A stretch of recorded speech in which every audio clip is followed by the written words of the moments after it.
Jadi kalau ada yang bertanya di mana Allah, jawabannya apa? Allah maha ada tanpa tempat dan tanpa arah. Wis titik, pokoknya yakini gitu. Itu akidahnya sudah sesuai dengan ulama salaf ahlus sunnah wal jamaah. Bismillahirrahmanirrahim. Sifat qiyamuhu binafsihi.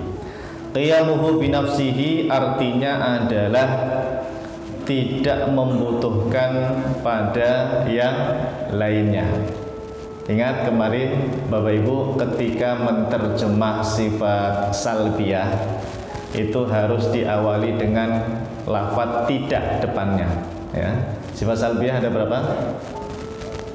Ada 5 ya. Dari mulai kita bako, mukhalafatul wadisi, qiyamuhu binafsihi sama wahda. Nih ya, kalau Bapak Ibu perhatikan cara menerjemahnya itu depannya harus ada kalimat tidak. Qidam tidak berawal, bako tidak berakhir, mukhalafatul hawadisi tidak serupa dengan makhluk, qiyamuhu binafsihi tidak membutuhkan pada yang lain. Nanti wahdaniyah juga begitu, ada kalimat tidaknya. Makanya dinamakan sifat salbiyah, sifat yang tidak atau yang meniadakan kekurangan dari Allah Subhanahu wa ta'ala.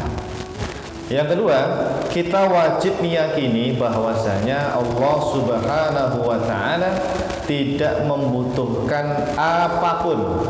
Nah, ini poin besarnya.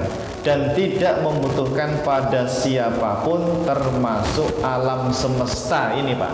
Alam semesta beserta isinya, Allah tidak butuh semuanya. Dalilnya apa? Bisa dilihat di layar kita. Surah Al-Ankabut ayat ke-6. A'udzubillahi minasyaitonirrajim. Bismillahirrahmanirrahim. Innallaha laghaniyyun 'anil 'alamin. Sesungguhnya Allah Subhanahu wa ta'ala laghaniyun. Ghani itu kan maha kaya, ya tak? Ghani lawannya fakir, ya. Ghani berarti tidak butuh, ya. Namanya ghani, ya, punya apapun, tidak butuh pada yang lainnya. Laghaniyun 'anil 'alamin, tidak butuh pada alamin. Alamin itu alam semesta, semuanya. Mau itu manusia, malaikat, jin, semuanya tidak butuh, termasuk langit, bumi, aras, ya. Allah tidak butuh, ya. Ya, ya, sudah ada lafadz inna ditambah ada huruf lam, lamut taukid, ya. Ini berarti penegasannya sangat kuat, ya. Inna sesungguhnya ditambah laghaniyun, ya. Huruf la di situ juga taukid, ya, menunjukkan sungguh benar-benar Allah itu tidak butuh pada yang lain, ya. Kemudian yang ketiga, seluruh makhluk yang ada di alam semesta ini pasti membutuhkan Allah Subhanahu wa ta'ala. Dalilnya adalah surah Al-Ikhlas ayat kedua. Apa itu? Allahus Samad, ya. Allahus Samad. Allah Subhanahu wa ta'ala itu tempat di mana semua makhluk butuh padanya, ya. Allahu As-Samad, ya. Kemudian yang keempat, adapun Allah Subhanahu wa ta'ala itu tidak membutuhkan sedikit pun pada makhluk-makhluknya, ya, tidak butuh sedikit pun, Pak, ya, pada makhluk-makhluknya, atau yang kita sebut dengan qiyamuhu binafsihi, tidak butuh pada yang lain.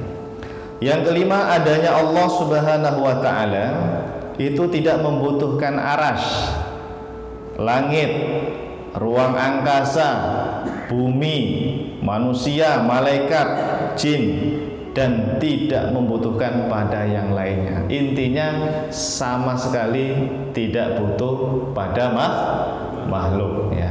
Allah Subhanahu wa ta'ala itu ghani tadi, ya. Allah tidak butuh pada yang lainnya. Lebih detail lagi Bapak Ibu, ini yang harus kita tekankan, ya. Dulu pernah kita sampaikan, untuk sifat qiyamuhu binafsihi itu yang harus sering disampaikan poin nomor 6. Apa nomor 6? Adanya Allah Subhanahu wa ta'ala tidak membutuhkan pada tempat dan arah. Ini akidah ulama salaf ahlus sunnah wal jamaah. Ini sudah harga mati. Tidak boleh meyakini Allah ada di langit, itu tidak boleh. Tidak boleh juga meyakini Allah di atas aras, itu tidak boleh. Tidak ada ulama salaf yang meyakini seperti itu jamaah. Ya, kita punya buktinya nanti banyak sekali. Saya terakhir kemarin, bahkan mungkin jamaah kalau lihat status WA saya itu, saya selalu mengutip perkataan ulama 4 mazhab. Imam Abu Hanifah, terus siapa ya?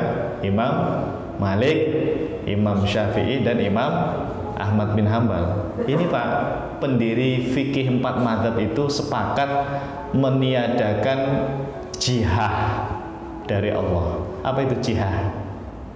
Jihadun, jihad itu arah. Maksudnya apa? 4 mazhab meyakini Allah tidak berada di arah atas, arah bawah, arah depan, arah belakang, arah kanan, arah kiri.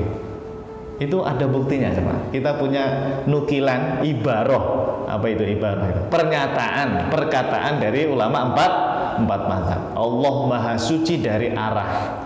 Ya maksudnya berarti tidak bertempat gitu. Dan ini sesuai dengan akidah Imam Tohawi. Akidah Tohawiyah itu la tahwihi al jihatu as-sittu. Allah Subhanahu wa taala tidak diliputi oleh 6 arah ya.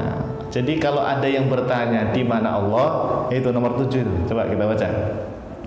Jadi jika ada yang bertanya di mana Allah, maka jawabannya adalah Allah Subhanahu wa taala maha ada tanpa tempat dan maha ada tanpa arah. Kenapa? Sebab Allah Subhanahu wa taala itu memiliki sifat qiyamuhu binafsihi. Karena Allah itu berbeda, jemaah. Allah berbeda dengan makhluk. Kalau makhluk butuh tempat, butuh arah dan sebagainya. Ya, hakikat Allah itu tidak bisa dijangkau dengan akal manusia. Ya kan? La ya'rifullaha 'alal haqiqati illallah. Kemarin sifat mukhalafah itu yang poin nomor 9 di materi. Ya, tidak ada satupun yang tahu hakikat Allah kecuali hanya Allah Subhanahu wa taala. Oleh karena itu tugas kita ini yang penting adalah mensucikan Allah dari menyerupai makhluk. Pokoknya katakan saja atau yakini saja Allah maha suci dari tempat dan arah. Pokoknya Allah tidak di bumi, tidak di langit, tidak di atas aras. Allah maha ada tanpa tempat dan tanpa arah. Titik, wis. Itu sudah aman akidah kita. Ya, akidah kita sudah sesuai pemahaman ulama salaf ahlus sunnati wal jamaah. Oke, dah. Dan akidah Allah ada tanpa tempat itu akidahnya Rasulullah Sallallahu Alaihi Wasallam. Buktinya apa? Coba. Buktinya apa? Salah satunya ini hadis yang paling bawah itu. Dalil hadis riwayat Imam Muslim. Kelihatan nggak tulisannya? Kelihatan ya?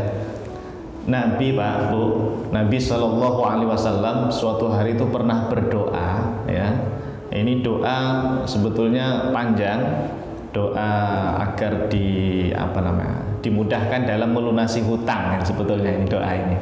Tapi di bagian tengah-tengah atau akhir doa itu Nabi atau di awalnya ya Nabi menyisipkan lafaz begini.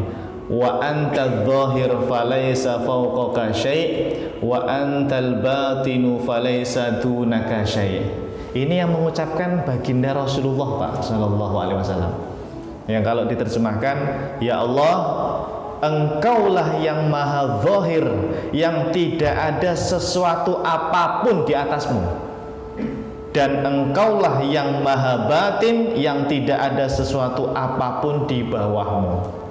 Kata Imam Al-Baihaqi mengomentari hadis ini, sebagian ulama kita mengatakan kalau tidak ada apapun di atas Allah dan di bawahnya Allah tidak ada apapun, berarti Allah itu maha suci dari tempat dan arah. Kesimpulannya begitu kata para ulama. Ya, Allah tidak berada di suatu tempat. Ya. Seandainya ada yang mengatakan Allah itu di atas aras, berarti di bawahnya Allah aras, gitu kan? Allah di atas aras nih. Ada orang, sebagian orang mengatakan Allah itu ya di atas aras. Ya berarti di bawahnya Allah ada aras. Sesuai nggak dengan akidahnya Rasulullah itu? Tidak sesuai. Nabi mengatakan di bawah Allah tidak ada apapun. Falaisa dunaka syai'un gitu. Nah, inilah akidahnya Rasulullah Sallallahu Alaihi Wasallam. Jadi ulama kita itu luar biasa, Pak jamaah. Dalil Al-Quran ya dibentangkan semuanya, semua hadis-hadis juga semuanya diketahui oleh para ulama kita, yang tidak hanya nyomot 1-2 hadis ya, atau 1-2 dalil saja. Semuanya itu dipahami oleh para ulama kita, sehingga kemudian ada kesimpulan bahwa Allah Subhanahu wa Ta'ala tidak butuh pada apapun ya. Termasuk dulu ada kisah yang dari Yaman, sahabat dari Yaman jauh-jauh datang dari Yaman ke mana? Madinah. Nanya apa waktu itu? Masih ingat kisahnya? Nanya tentang awal mula penciptaan alam semesta. Nabi jawabnya apa waktu itu, Pak? Ada nggak di sini ya? Oh, nggak ada. Oh ini dalilnya, ya Allah, ada ternyata, alhamdulillah. Nabi, Pak, ketika ditanya oleh para sahabat, ya, nah ini kita ceritakan lagi nggak apa-apa ya? Masih ingat ya? Masih ingat ya? Jadi dulu ada para sahabat jauh-jauh datang dari mana? Yaman. Ya. Kalau sekarang ya tempat negara Habib Umar ya, Habib Umar bin Hafiz ya, Hafizahullah Ta'ala. Nah, dari Yaman ada sekumpulan para sahabat datang ke Madinah. Mereka kemudian mengatakan, ya Rasulullah, ji'naka linatafaqqaha fid-din wa linas'alaka an badai hadzal amri maka. Nah, hafalkan nih hadisnya. Wahai Rasulullah, kami sengaja datang kepadamu dengan tujuan untuk mendalami ilmu agama. Dan kami ingin bertanya kepadamu tentang awal mula penciptaan alam semesta.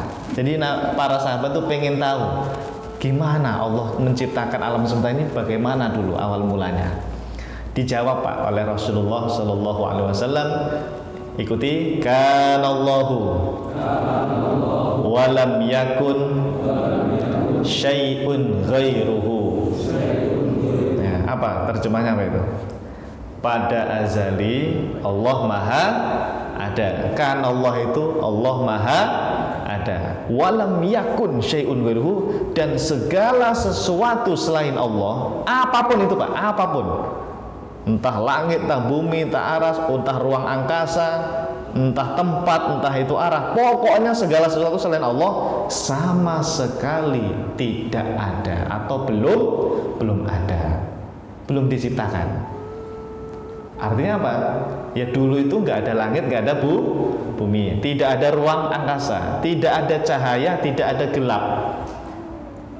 Tidak ada cahaya, tidak ada gelap, tidak ada aras, semuanya tidak ada, betul-betul tidak ada. Tapi Allah ada nggak? Ada. Kan Allah maha ada pada azali itu. Azali itu apa sih?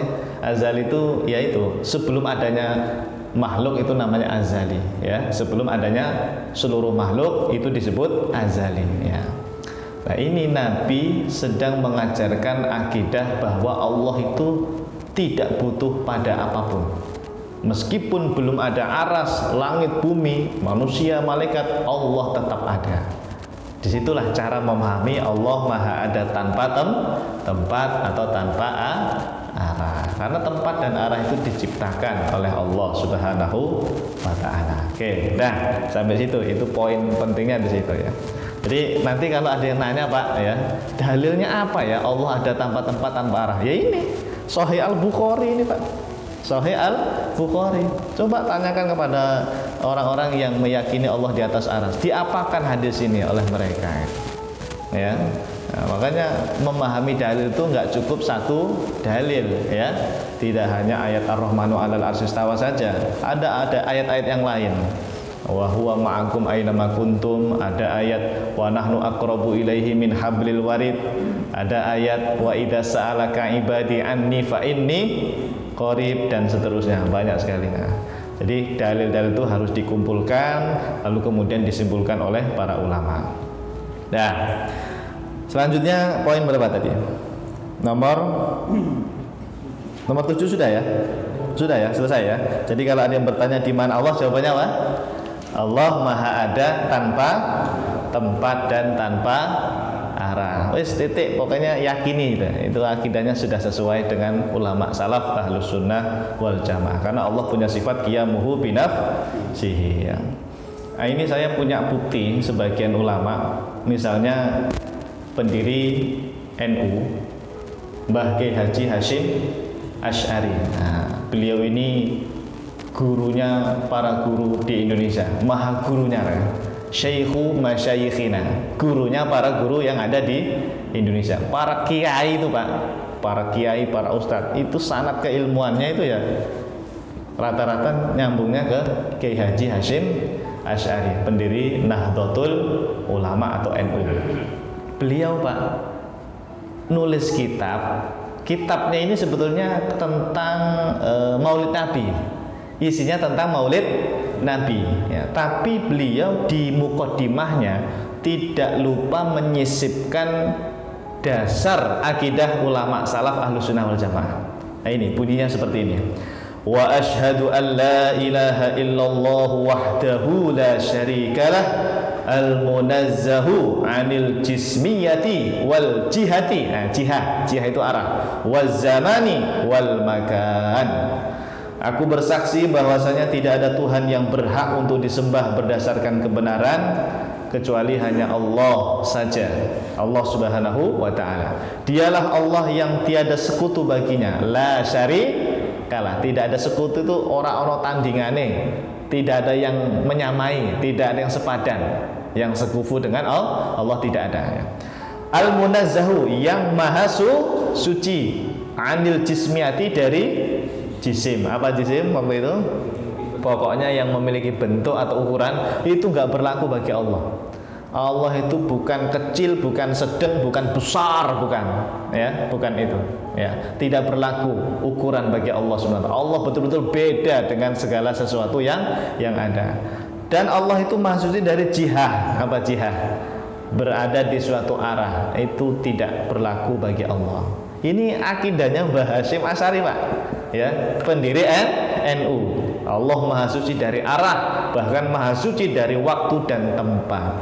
Berarti Kiai Haji Hasyim Asy'ari meyakini Allah Subhanahu wa ta'ala maha ada tanpa tempat, maha ada tanpa arah ya.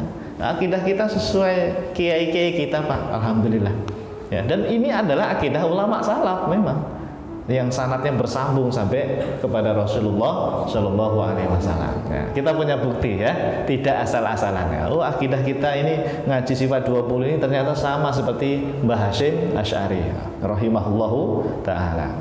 Satu lagi Pak, biar mantap Pak. Pendiri Muhammadiyah siapa? Mbah Kiai Haji Ahmad Dahlan. Akidahnya sama Pak dengan pendiri NU, yaitu meyakini Allah maha ada tanpa tempat. Buktinya mana? Ini Pak, ini kitab saya dapatkan dari Ustadz Muhammadiyah ya, memang tidak disebarkan secara luas mungkin ya, hanya orang tertentu yang tahu kitab ini. Judul kitabnya apa itu? Aqaidul Al-Iman. Aqaidul Al-Iman. Nah, ini naskah dari murid beliau, muridnya Kiai Haji Ahmad Dahlan, namanya itu siapa itu? Siti Wasilah ya, Ummu Uswatun Hasanah. Ini memang tulisannya begitu Pak, di kitabnya itu ada. Saya punya PDF-nya. Kalau nanti Pak jamaah pengen tahu kitabnya, bisa saya share nanti PDF ya. Berbahasa Jawa ya, pakai bahasa Jawa. Ya. Bisa baca? Bisa. Ya. Kepriye tulisannya ya. Kepriye tegese ngimanake Gusti Allah. Bagaimana cara kita beriman kepada Allah? Ya. Kata Mbah Kiai Haji Ahmad Dahlan, tegesipun ngimanake Gusti Allah punika ngestokaaken saestunipun Gusti Allah punika kagungan sifat 41. Berapa bahasa Jawanya? 41. Gangsal dosa sekawan ya. 41. Kaperang dados 3. 20 sifat wajib, 20 sifat muhal, mocal ya tulisannya mocal ya. Muhal itu mustahil. Dan lang 1 sifat jaiz. Nah, ini kan akidah Asy'ari Pak ini Pak. Ya. Iya, yang kita pelajari ini sifat 20. Iya. Jadi Mbah Ahmad Dahlan, Kiai Haji Ahmad Dahlan itu dulu belajar seperti kita Pak. Belajar sifat 20 sama seperti kita. Alhamdulillah kita sama seperti kiai-kiai kita.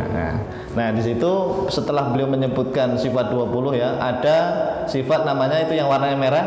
Apa itu bacanya? Tulisannya sih kijamuhu ya.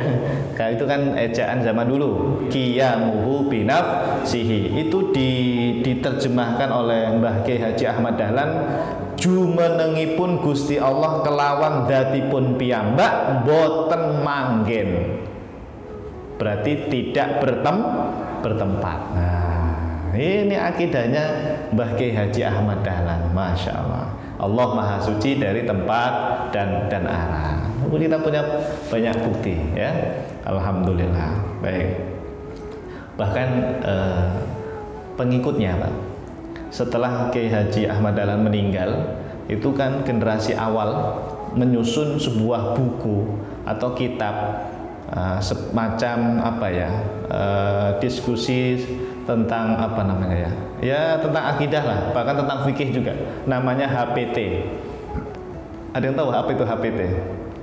Himpunan Putusan Tarjih ya. Himpunan Putusan Tarjih Muhammadiyah. Itu di buku HPT nomor 1 Pak, ada seperti ini, disebutkan tentang sifat 20. Jadi Muhammadiyah generasi awal tuh ya ngajinya sifat 20 Pak. Nggak tahu kalau sekarang malah sebagian Muhammadiyah mungkin ya tidak mau belajar sifat 20 ya. Dulu tuh sama Pak, sama pelajarannya sama ya. Oke, dah. Ini nanti kita harus punya edisi khusus untuk membacakan bukti-bukti dari generasi salaf sampai kholaf. Mana buktinya bahwa Allah itu maha ada tanpa tempat, tanpa arah. Saya punya banyak ini, nanti punya Imam Abu Hanifah, Imam Syafi'i, Imam Ahmad, banyak. Nanti saja ya, kita buat pertemuan khusus nanti ya, kita baca ya. Kita habiskan dulu ini murojaah kita. Selanjutnya, sekarang halaman 3, yaitu nomor 6, sifat wahdaniyah. Wahdaniyah artinya adalah tidak ada duanya ya. Tidak ada duanya itu ya nggak ada tandingannya. Wahdaniyah, Maha Esa ya. Nomor 2, kita wajib meyakini bahwasanya Allah Subhanahu wa taala itu Maha Esa dan tidak ada satupun yang setara dengannya. Nomor 3, Allah Subhanahu wa taala Maha Esa dari segi zatnya, sifat-sifatnya dan juga perbuatan-perbuatannya. Yang keempat, Allah Subhanahu wa taala Maha Esa dalam artian Tuhan itu hanya satu, tidak ada Tuhan yang lainnya, dan satu-satunya Tuhan yang berhak untuk disembah berdasarkan kebenaran hanya Allah Subhanahu wa ta'ala, atau yang dikenal dengan istilah nafyu al-kam al-munfasil. Yang kelima, Allah Subhanahu wa ta'ala Maha Esa dalam artian zat Allah Subhanahu wa ta'ala tidak tersusun dari beberapa bagian. Nah ini penting ini jemaah. Allah itu maha ada tanpa bentuk, tanpa ukuran, tanpa rupa. Karena yang punya bentuk dan ukuran namanya apa tadi? Jisim. Namanya jismiyah tadi, jisim. Jisim itu makhluk yang punya bentuk dan ukuran. Allah itu maha berbeda ya. Tidak ada yang serupa dengan Allah. Dalilnya qul huwallahu ahad. Nah, sering tahlilan toh jemaah? Ya, ayat pertama surat Al-Ikhlas itu Anda diberitahu oleh Allah bahwa Dia, yaitu Allah Subhanahu wa taala, itu Maha Esa dari segi tanpa bentuk, tanpa ukuran, tanpa rupa. Itu Esa Pak, seperti itu ya. Allah Subhanahu wa taala Maha Esa tanpa bentuk, tanpa ukuran dan tanpa rupa, atau diistilahkan nafyu al-kam al-muttasil. Selanjutnya yang nomor 6, Dialah Allah Subhanahu wa taala yang Maha Esa, Al-Wahid. Nah, kalau Al-Wahid itu maksudnya tidak ada Tuhan selain Allah. Tapi kalau Al-Ahad nomor 7, dialah Allah Subhanahu wa taala yang Maha Esa, Al-Ahad dalam artian Allah Maha ada tanpa bentuk, tanpa ukuran dan tanpa rupa ya. Jadi intinya Allah itu tidak serupa dengan apapun, wis pokoknya gitu. Tidak ada yang tahu hakikat Allah kecuali hanya Allah. Paham ya? Ya. Terakhir halaman masih poin 8, nomor 8. Siapapun yang meyakini bahwa Allah itu memiliki bentuk dan ukuran tertentu, atau meyakini bahwa Allah itu memiliki bagian-bagian tertentu seperti anggota tubuh, misalnya Allah punya wajah, naudzubillah ya, Allah punya tangan, mata, tangan, maka berarti dia tidak mengenal Allah dan tidak paham makna Maha Esa. Nah, ini pentingnya belajar tentang tauhid. Tauhid itu kan esa maknanya, mengesakan Allah Subhanahu wa taala. Iya. Jadi kalau ada orang meyakini Allah ada bentuknya, itu berarti dia itu nggak mengesahkan Allah, Pak, intinya. Ngeri itu, naudzubillah. Karena kejahilan, karena ketidaktahuan. Iya, namanya esa yang tidak ada padanannya. Tidak berlaku sifat-sifat makhluk bagi Allah Subhanahu wa taala. Nah, selanjutnya langsung kita habiskan ya sampai nomor 10. Kita kan sudah bahas sampai sifat nomor 10 ya, hayah ya.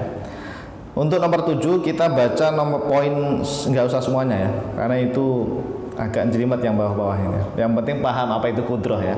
Sifat kudrah nomor 1, kudrah artinya adalah kuasa atau kemampuan ya. Nah, kalau dalam sifat maknawiyah yaitu qadiron, sifat nomor 14 ya kan, kaunuhu qadiron, Allah Maha Kuasa. Poin nomor 2, kita wajib meyakini bahwasanya Allah Subhanahu wa taala Maha Kuasa atas segala sesuatu. Namun sifat kudrahnya Allah itu hanya berlaku untuk perkara yang jaiz akli saja. Ini sudah kita terangkan dulu ya, sudah. Apa itu jaiz akli, itu sudah.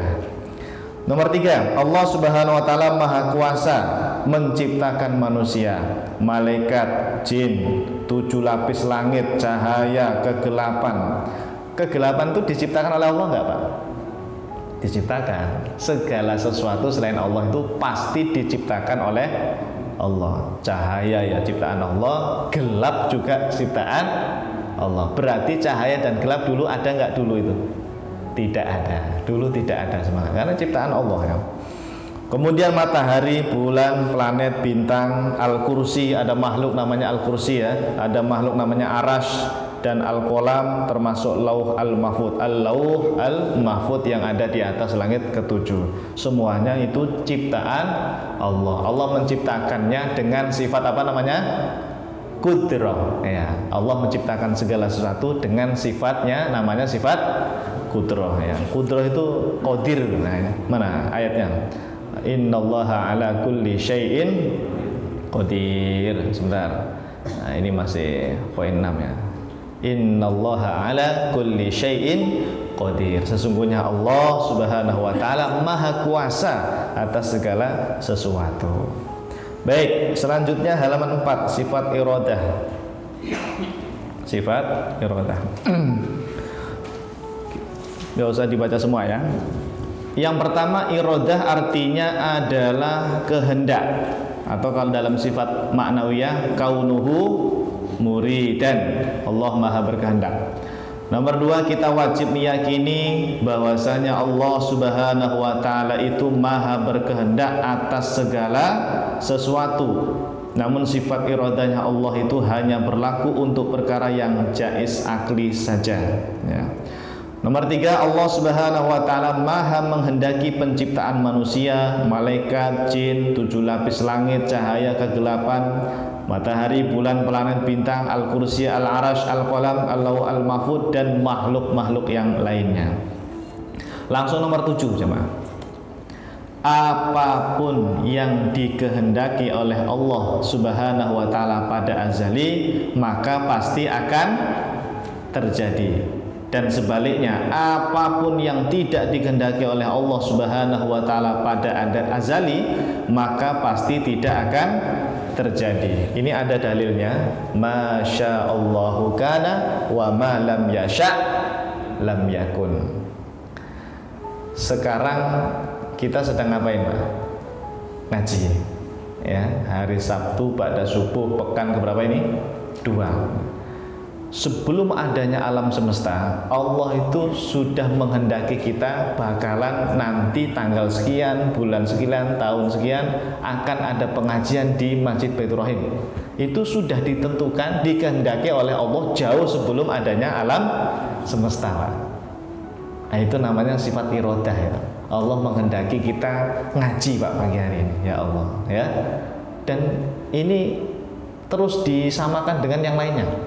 Kita dalam kehidupan sehari-hari, kenapa saya kok kerjanya pekerjaan yang ini, kenapa saya kok punya anak sekian, kenapa kok saya rezekinya sekian, itu semuanya sudah iradah Allah, Pak, sudah iradah Allah. Tenang saja, semuanya sudah diatur oleh Allah Subhanahu wa ta'ala. Kita tinggal menjalani ya dengan takdir ini, kita ikhlas kepada Allah Subhanahu wa ta'ala, berserah diri kepada Allah Subhanahu wa ta'ala. Apapun yang terjadi dalam kehidupan kita, itu semuanya atas kehendak Allah. Pasti ada hikmahnya, ada kebaikan-kebaikan di dalamnya. Oke, lanjut ya, kita habiskan ya. Nomor 9, sifat ilmu. Apa itu ilmu? Pengetahuan atau kaunuhu aliman. Allah Maha mengetahui. Kita baca langsung poin nomor 5. Tidak ada satupun makhluk di alam semesta ini yang luput dari pengetahuannya Allah Subhanahu wa ta'ala. Dialah Allah yang maha mengetahui segala sesuatu, apapun, Pak, ya. Nggak ada di alam semesta ini, termasuk benda kecil pun yang tidak diketahui oleh Allah, tidak ada. Semuanya diketahui oleh Allah Subhanahu wa ta'ala. Detail-detailnya semuanya Allah tahu ya. Allah Maha tahu ya. Innallaha bikulli syai'in alim. Sesungguhnya Allah Maha mengetahui segala sesuatu yang ada. Nah, itu sifat ilmu ya. Lanjut, sifat haya nomor 10. Nah, ini terakhir ya, terakhir. Haya artinya adalah kehidupan, atau dalam sifat maknawiyah kaunuhu hayyan. Allah Maha hidup. Kita wajib meyakini bahwasanya Allah Subhanahu wa taala itu Maha hidup. Nomor 3, Allah Subhanahu wa taala Maha hidup tanpa jasad. Kenapa tanpa jasad? Tanpa tubuh, kenapa? Karena jasad, tubuh, badan itu namanya jisim. Jisim itu enggak berlaku bagi Allah ya. Allah Maha hidup tanpa jasad, tanpa badan, tanpa ruh. Ruh itu ciptaan Allah, tanpa tulang, tanpa daging, dan tanpa membutuhkan apapun. Allah benar-benar berbeda dengan apapun. Laisa kamitslihi syai'. Nomor 4, Allah Subhanahu wa taala Maha hidup tanpa mengalami kematian, ya, baqa Allah itu ya, tanpa mengalami ketiadaan, al-adam, tanpa mengalami perubahan. Nah, ini penting nih. Allah tidak berubah. Yang berubah itu makhluk, jemaah. Allah sama sekali tidak berubah sedikit pun, Pak. Tetap seperti itu, ya. Tidak mengantuk dan tidak tidur dan tidak sakit, ya. La ta'khudhuhu sinatu wala naum, ya. Jadi kita ini ngantuk itu punya dalil ya. Yang nggak ngantuk hanya Allah, Pak. Dalil ngantuk ya. Ini ngaji pada ngantuk kan? Karena kita bukan Tuhan. Karena kita bukan Tuhan. Karena bukan Tuhan yang ngantuk ya. Yang nggak ngantuk itu hanya Allah. La ta'khudhuhu sinatun. Sinah itu ngantuk, Pak. Wala naum, naum itu tidur. Allah itu nggak ngantuk, nggak tidur. Karena Allah bukan manusia. Allah itu bukan makhluk gitu loh. Ya. Allah benar-benar berbeda dengan apapun.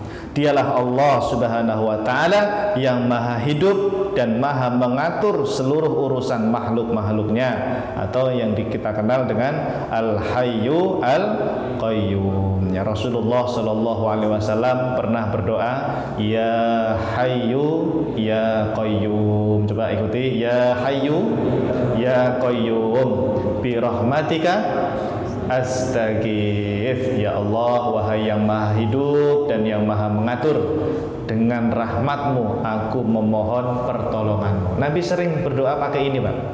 Kalau punya masalah apapun, kita ini misalnya punya kesulitan dalam kehidupan, sering-sering doa ini ya, dijadikan zikir. Ya Hayyu Ya Qayyum bi rahmatika astaghith. Ini doa diajarkan oleh Rasulullah Shallallahu Alaihi Wasallam. Dah selesai. Wallahu a'lam bishawab.